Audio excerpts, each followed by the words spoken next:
The morning they opened the gates at Hazleton, I stood there for almost a full minute before I could make myself walk through. 17 years. That's how long I had been inside. 17 years of the same gray walls, the same fluorescent hum at 3 in the morning, the same smell of industrial bleach that never quite covered the smell underneath it. I was 61 years old. I had gone in at 44, when my hair was still mostly dark and my knees didn't ache when it rained. I walked out an old man. The sky that morning was the kind of pale blue you forget exists when you're locked up. Nobody was there to meet me. I had asked my attorney, a young man named Gareth, not to come. I needed that first breath of free air to belong to nobody but me. I had been the founder and principal architect of Whitmore & Sons Civil Engineering. My father started it as a small surveying outfit in 1971 out of a garage in Morgantown, West Virginia. I built it into a firm with 48 employees and contracts across 6 states. At its peak, we were valued at just under $40 million. Bridges, drainage systems, rural highway expansions, the kind of work that holds the community together even when nobody remembers who designed it. That was fine by me. I never needed the credit. I needed the work. My wife, Cecilia, and I had been married for 26 years when they put the handcuffs on me. My younger brother, whose name I will not rush to say, had been my chief operations officer for 11 of those years. My son, James, was 19 when I was arrested. Old enough to understand, old enough, I thought, to know me. I was convicted of federal contract fraud. Falsified bid documents submitted to 3 county governments in Pennsylvania and Ohio.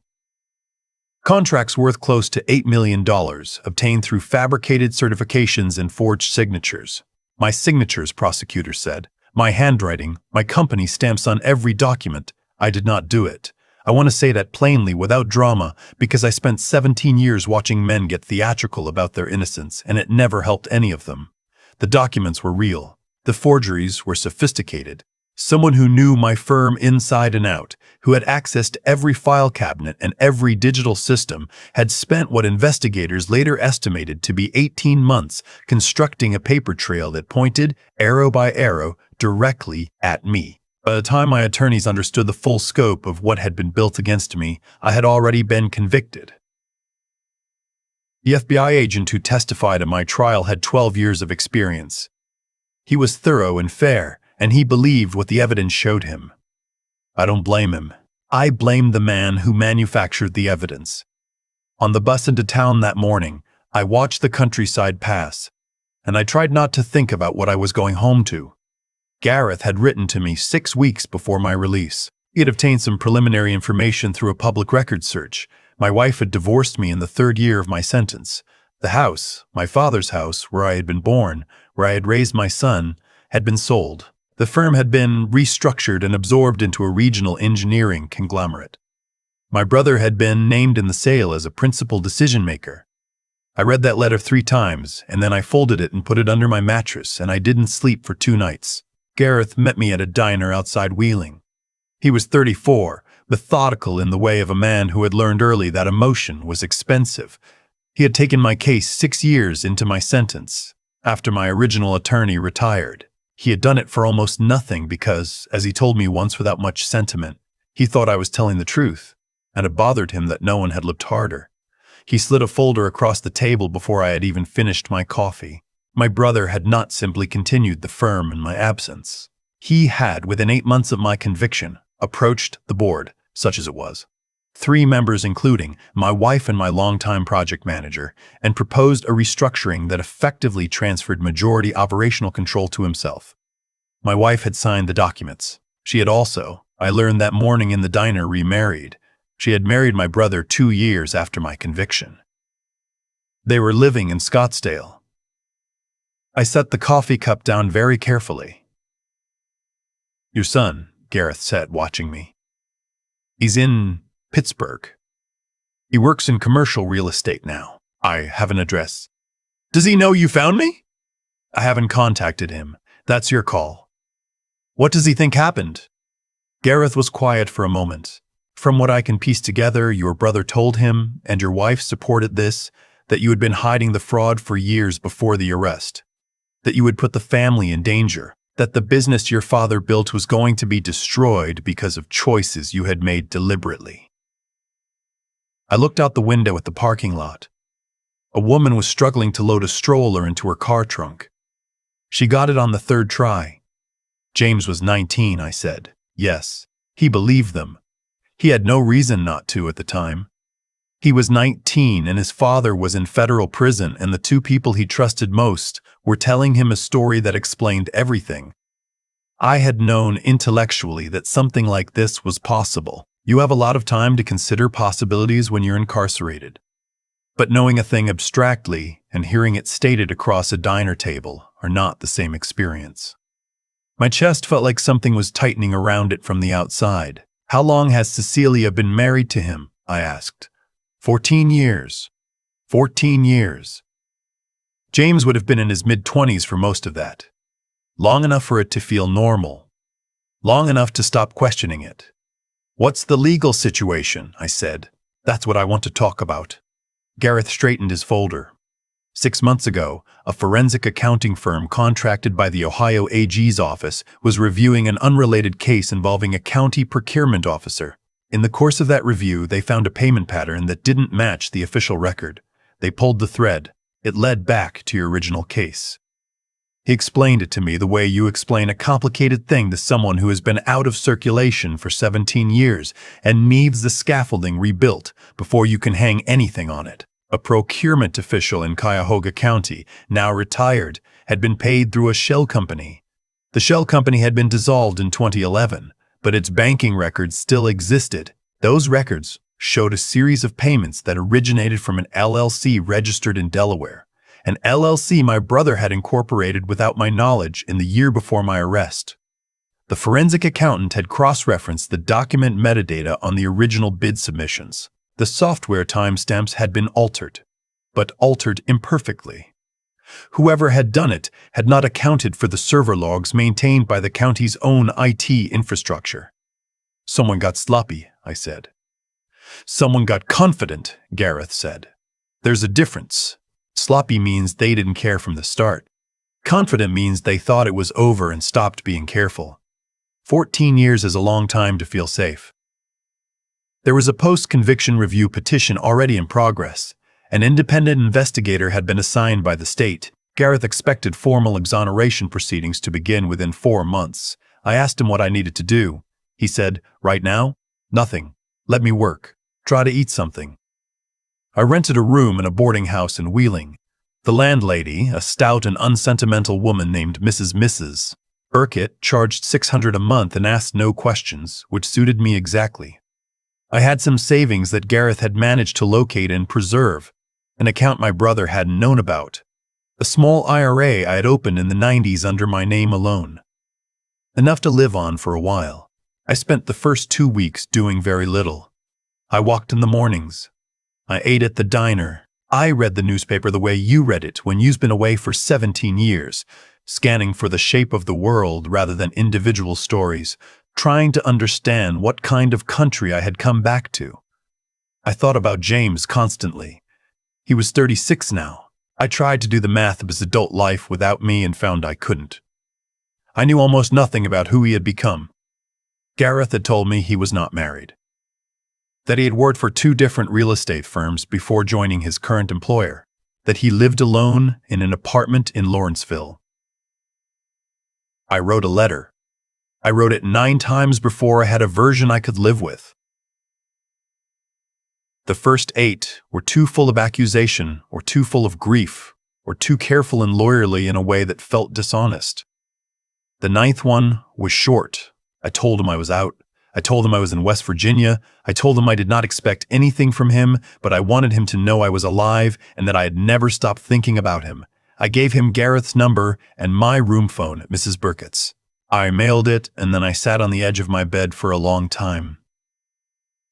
He did not call for 3 weeks. When he did, it was a Wednesday evening. I was reading. The phone rang twice, and I looked at it and made myself wait for the 3rd ring before I picked it up. Dad. His voice was lower than I remembered. He would have been a teenager the last time I heard it clearly. Now it was a grown man's voice, careful and uncertain. "James," I said. There was a long silence. "I didn't know if you'd actually be there," he said. "I'm here." Another silence. "I didn't know if you'd actually be there," he said. "I'm here." Another silence. I could hear him breathing. "I don't know what to say to you," he said finally. "I've been sitting here for 3 weeks trying to figure out what to say, and I still don't know." "That's all right. You don't have to say anything yet, Uncle." He stopped. He told me things. He told me you had been hiding money, that you had put the whole company at risk deliberately, that you had been lying to all of us for years. "I know what he told you. Mom backed him up on everything. I know what he told you. Mom backed him up on everything." I was 19, Dad. I didn't have any other James. I kept my voice steady. "I'm not calling to ask you to apologize. You were a child. You believed the people you were supposed to be able to trust. None of what happened to you was your fault." He was quiet for a long time. When he spoke again, his voice had changed slightly. The way a voice changes when someone is holding something back. "Are they going to be able to prove it?" he said. "What he did?" "Gareth thinks so. The evidence is substantial." God. A long exhale. "How long have you known?" "About the investigation. 6 weeks before I was released." "About what actually happened?" "I knew from the day they arrested me. I just couldn't prove it." "You never said his name in any of your letters." "I had written to James every month for the first 4 years. He had not responded. I had continued writing for 2 more years before I stopped. Not from anger, from the recognition that the letters were becoming a burden he couldn't carry." "No," I said. "I didn't want to put that on you." He made a sound I couldn't quite identify. Not quite a laugh, not quite a sob. "Can I come see you?" he said. "Whenever you want. This weekend. I'll be here." He drove down on a Saturday morning. I watched from the window of Mrs. Burkett's sitting room as an unfamiliar car pulled into the lot. The man who got out of it was tall, broad across the shoulders, with my father's way of pausing before he entered a space, like he was taking the measure of it first. He looked up at the building, and I stepped back from the window. When Mrs. Burkett showed him up, I was standing in the middle of the room with absolutely no idea what to do with my hands. He stopped in the doorway and looked at me. "You're old," he said. I laughed. It surprised me, so I've been told. He crossed the room and put his arms around me, and I stood there with my face against the top of his head the way I had when he was 7 years old and had fallen off his bicycle. And I was the one who found him in the driveway. And I thought, 17 years. 17 years of this being unavailable to both of us. We sat for most of the day. He told me what he knew, and I told him what I knew, and we built, piece by piece, the picture that neither of us had been able to see from where we were standing alone. He had not, he told me, fully believed the story even at 19. There had been a doubt he couldn't locate, a wrongness he couldn't name, but he had been young and frightened and alone, and his uncle had been present and kind and certain, and grief and certainty together can make a very persuasive argument. As the years passed, he had stopped questioning it because questioning it meant dismantling everything, his relationship with his mother, the explanation for his childhood, the version of events he had organized his adult understanding around. It was easier not to pull the thread. "I'm not making excuses," he said. "I know you're not. I could have, James." I leaned forward. "I was in federal prison for a crime I didn't commit for 17 years. You were a teenager who lost his father. We both had our sentences." He looked at his hands for a long time. "What happens to him now?" he said. "What happened to him unfolded over the following 7 months. Garrett's co-counsel in the matter was a woman named Adrian, a former federal prosecutor who had gone into private practice and who had, Gareth told me, a reputation for being almost pathologically thorough. She and Gareth worked with the Ohio AG's investigative team to document a pattern of fraud that was, in the end, considerably more extensive than the original case against me had been. My brother had not simply framed me. He had spent the better part of 2 years systematically building the infrastructure of the deception, creating the shell companies, cultivating the procurement official, obtaining access to my firm's document systems under the guise of operational oversight. He had forged my signature on the bid documents, using samples obtained from internal memos. He had used the firm's own notary stamp, which was kept in an unlocked filing cabinet in the main office. He had, in short, used everything I had trusted him with to dismantle everything I had. The procurement official, who had retired to Hilton Head, cooperated with investigators in exchange for leniency. He confirmed that the payments had come through my brother's LLC. He confirmed that he had been approached not by me but by my brother, using my name and my firm's letterhead in a meeting I had no knowledge of. My brother was arrested at his home in Scottsdale on a Thursday morning in March. Gareth called me when it happened. I was at the diner, as usual, eating breakfast. I put the phone down after the call, and I sat there for a while without eating. I felt, perhaps unexpectedly, very little triumph. What I felt was something closer to grief. The particular grief of a man who realizes that the worst thing that happened to him was not an accident or a misunderstanding, but a deliberate choice made by someone he had loved and mentored and trusted with his father's legacy. That kind of betrayal doesn't produce satisfaction when it's exposed. It just produces the fact of it, which you then have to live with.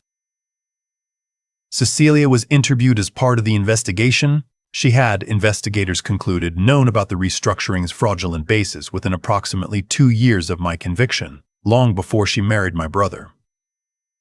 She had not participated in the original scheme, but she had remained silent once she understood what had happened. Her attorneys negotiated an agreement with prosecutors. She was not charged, but she was required to provide full testimony and to cooperate with the civil recovery proceedings. This, I understood from the subsequent legal filings, meant that certain assets, the house in Scottsdale that had been purchased with proceeds from the sale of my father's house, investment accounts that had grown from the firm's restructuring, were subject to recovery. James sat with me the evening Gareth walked us through the civil case. "The house," James said. "Your grandfather's house," I said.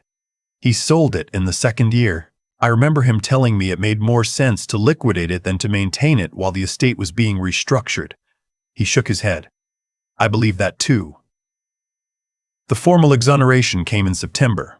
A judge in the Southern District of Ohio vacated my conviction and issued a written opinion that was, Gareth told me, unusually direct in its language. It described the evidence of my brother's scheme as deliberate, sustained, and meticulously constructed to ensure the conviction of an innocent man. I sat in the courtroom when the order was read. James sat beside me. He was holding my hand in the way that children hold their parents' hands, unselfconsciously, as if no time had passed. The state of Ohio subsequently filed charges against my brother. The federal government filed separate charges relating to the original bid fraud. His attorneys attempted to argue that the evidence was tainted by investigative overreach. Adrian handled that argument with the brisk efficiency of someone swatting a fly. He was convicted on 7 counts. The sentence was 23 years. There is an amendment process, I have learned, in cases of wrongful conviction in West Virginia and Ohio, a civil mechanism by which a person can seek compensation from the state for years of wrongful imprisonment. Gareth filed on my behalf. The process took 14 months. The state's initial offer was insufficient, and we declined it. The final settlement, reached the spring after my exoneration, was substantial enough that I will not need to worry about where I live for the rest of my life. I want to be clear about something, because I think it matters. The money did not fix anything. You cannot be paid for the years. Nobody can hand you back the morning you missed when your son graduated from high school, or the afternoon you would have spent teaching him something about reading a topographic survey, or the ordinary Saturday in November when you might have raked leaves together and argued about football, and then eaten dinner without any of it being remarkable in the slightest. Those things are not recoverable. The settlement acknowledged an obligation. It did not satisfy a debt that could ever actually be settled. What I have instead is this. I have James. We talk on the phone 3 or 4 times a week. He drives down some weekends and we walk along the river and eat at the diner and talk about work and the news and the kinds of things that fathers and sons talk about when they have enough time to fill in the ordinary gaps. He is good at his job. He has his mother's precision with numbers and my father's stubbornness and his own particular way of laughing at things that starts quiet and then gets away from him. I am learning who he is. He is learning who I am now, which is different from who I was. I have my work. Gareth connected me with a small engineering consultancy in Pittsburgh, a two-man operation run by a semi-retired structural engineer named Beaumont, who had been following my case in the trade press and had opinions about it. I am not a principal. I am a consultant on a part-time basis, but it is real work, the kind I know how to do, and there is something almost unbearable in its goodness. The way a problem yields to a correct solution. The way a set of numbers comes to mean something physical and real and useful to people who will never know your name. My brother is in a federal facility in Pennsylvania. He has not attempted to contact me. I have not attempted to contact him. There is nothing left to say between us that would do either of us any good. I carry what he did to me the way you carry an old injury, present on certain mornings, manageable, not the whole of what I am. Cecilia sent a letter through her attorney in the year following the exoneration. It was 4 paragraphs long, and it expressed regret in the precise language of someone who has been advised by counsel to express regret without admitting specific liability. I read it once. I did not respond. There was a time when her silence would have destroyed me. That time has passed. What I think about, when I think about all of it, is my father. He built something from nothing in a town where nothing came easy. He built it with his hands and his stubbornness and a conviction that doing a thing right was worth the extra time it took. He taught me that before he taught me anything about engineering. I watched him lose a contract once because he refused to cut a corner on a retaining wall that a county supervisor was pressuring him to sign off on as adequate. He walked away from $80,000 in 1983, which was a great deal of money because the wall would have failed and someone might have been hurt, and he would not put his name on a thing he knew was wrong. He has been dead for 22 years. He died in the 2nd year of my incarceration, which means he died thinking his son was a criminal. I cannot fix that. It is the thing I carry that has no remedy, no settlement, no legal proceeding that addresses it. But I think about what he built, and what was done to it, and what has come back to me. And I think he would have understood the part that mattered. Not the money, not the exoneration. The morning I sat at a diner table across from my son, who is 37 now and has his grandfather's jaw and doesn't know it, and watched him argue with the waitress about whether the coffee was fresh, and felt, for the first time in 17 years, that I was exactly where I was supposed to be. The truth is a slow thing. It doesn't arrive when you need it. It doesn't arrange itself for dramatic effect. It comes when it comes, sideways and unglamorous, in the form of a forensic accountant noticing an anomaly in a server log in an unrelated case. It comes in the form of a patient young attorney who believed you when nobody had any particular reason to. It comes in the form of a phone call on a Wednesday evening from a voice you had almost forgotten the sound of. I am 62 years old. I have more behind me than ahead of me, and I know what the weight of that feels like now in a way I didn't before. I am not going to tell you I'm grateful for what happened to me, because that would be a lie designed to make the story feel tidier than it is.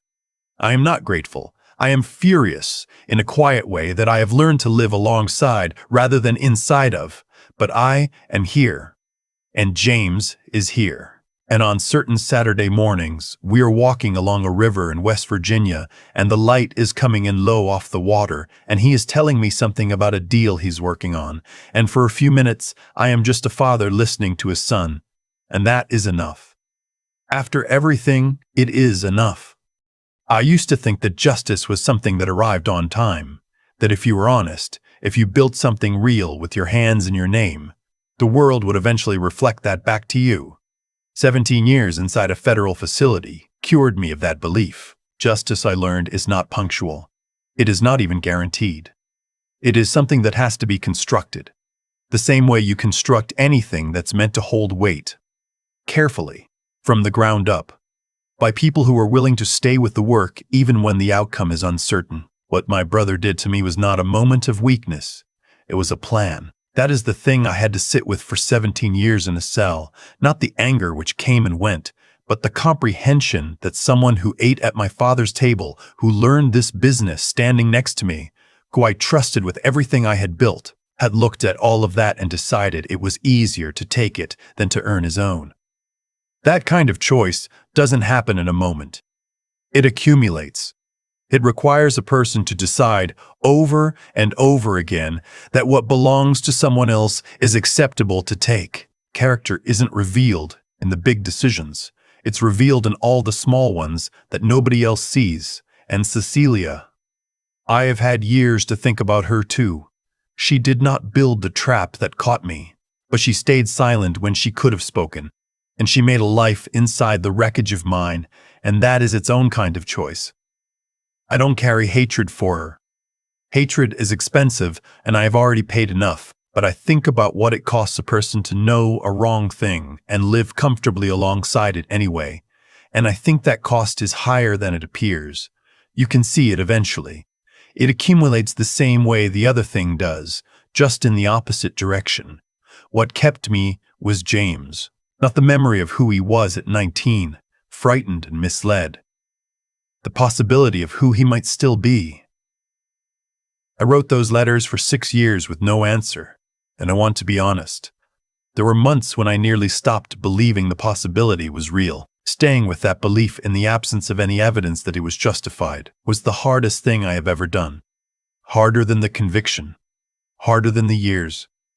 Hope without evidence is not a comfortable thing to carry, but I carried it, and it was the only thing I carried out of that place that still had any value.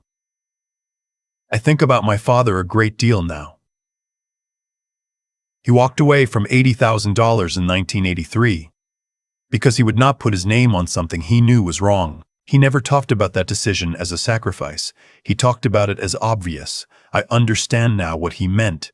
The thing you protect when you refuse to compromise your integrity is not your reputation. It is yourself.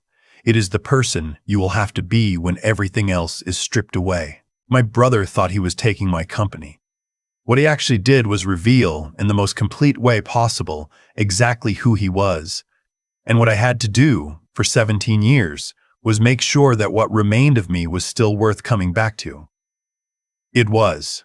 That is the only thing I know how to call a victory.